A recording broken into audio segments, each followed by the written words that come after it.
আমন্ত্রিত অতিথিবৃন্দ,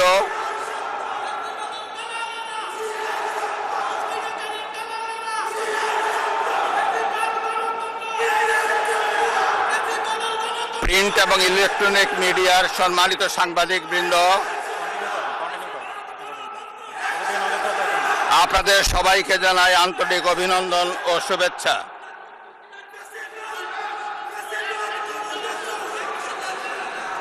জনাব স্পিকার,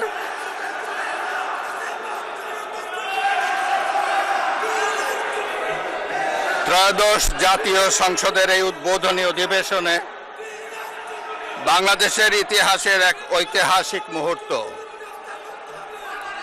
হাজারো শহীদের রক্তের সিঁড়ি বেয়ে